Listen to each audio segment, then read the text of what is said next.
vibrant colors.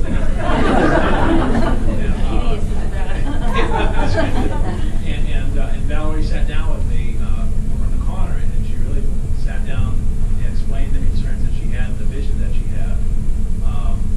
And really that is the reason in terms of that sort of brought this to my attention. And I was able to have the ability to then bring it forward to our capital planning committee, of which some of the members are in attendance today, such as Maggie Marshall and some others. And then, as I mentioned earlier, to bring this to town meeting. The other thing that struck me was shortly thereafter, the town was in the process of conducting interviews for the new superintendent of schools. And then I remember at the time asking someone, these interviews, where are they taking place? Didn't they take place in the high school library? And the comment I got back was, no, we don't want to show the new superintendent candidates. We want to. So I imagine maybe they showed them the Parker School Library or the work that they've done at McCarthy and so forth. And really, this was one of the essential components that needed to be invested in the community. And as you heard earlier today, the investment has been going forward in the community in terms of the science labs, the Performing Arts Center, this project, and then recently, if some of you may have been to the building, we recently completed the exterior stairwells to the facility, as well as a upgrade to security of the building as well, which was again done by another committee. And I can honestly tell you that none of this would have been made possible and been done on time and with the quality that you have without the efforts of Gary Persichetti, our facilities director. I really can't speak well enough about the tremendous work that Gary has done and has served this community in terms of the projects that I've mentioned and what's in the future. And I can be pleased to tell you that as recently as this morning, Gary Persichetti and Bob Cruikshank, our school business manager, were before the same capital planning committee with the request to continue the improvements here. And what you'll see, hopefully starting this summer, will be the additional improvements to the main entrance of the high school. And so we can hopefully get rid of that hideous orange color as you come into the front entrance, as well as the stains that are on the front of the building and so forth. Because as was said this morning, this is the heart of the school facility, and this high school is the flagship of our community. And so I really want to commend Valerie for the efforts that she's made for this facility today. And I pledge to you on behalf of the community our ongoing support to maintain the tradition and quality that we have here in the community. As was said earlier by Senator Fargo, the library is the heart of our community. It is an essential part of our democracy and of our system.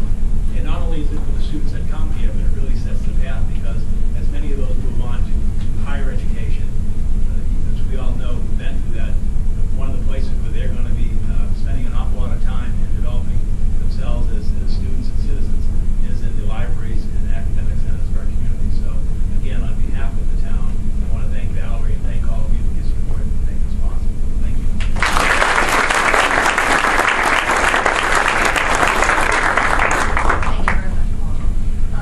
Now I would like to introduce the chairman of the Board of Selectmen here in Chelmford, Philip Eliopoulos.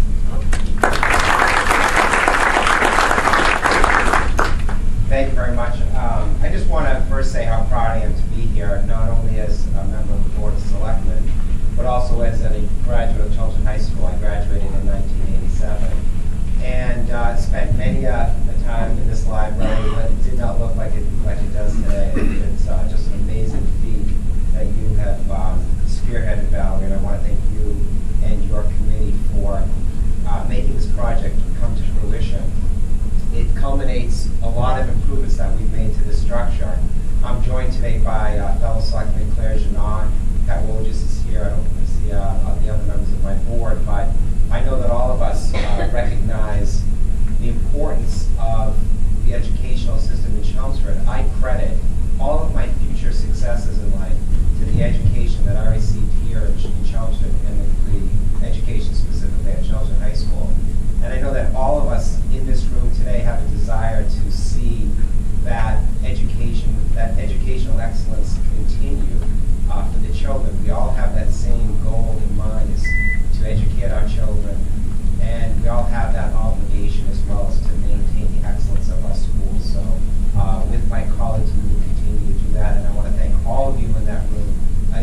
that help us to achieve that goal.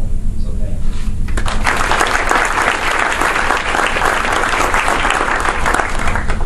Okay, thank you very much.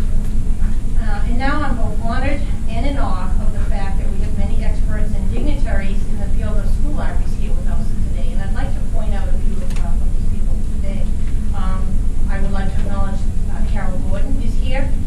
Carol, after a lengthy career in school libraries and in higher education in Massachusetts, Carol is now at Rutgers University as an associate professor, working with Ross Todd, one of our speakers, and she's the associate director of CISL, or the Center for International Scholarship in School Libraries. Carol Gordon.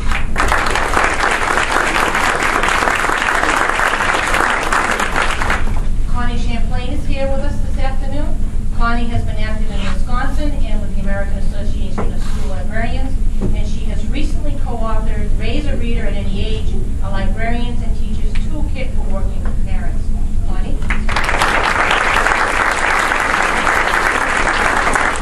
Also with us for this event is David Lurcher. David comes to us from San Jose State University, where he is a professor in the School of Library and Information Science. David has worked tirelessly to advance school librarianship as an author, researcher, and lecturer. He is the founder of Treasure Mountain, the school library research think tank. David is a prolific author, and his most recent book is The New Learning Commons, Where Learners Win. David?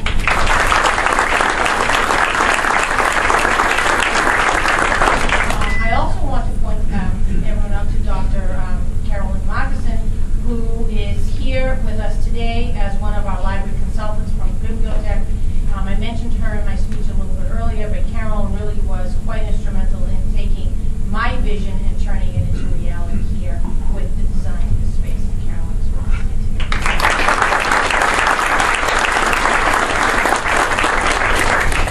Okay, and our final speaker of the evening will be Dr. Ross Todd, who's with us here today. Ross came to the United States from his position as head of the Library and Information Program at the University of Technology in Sydney, Australia.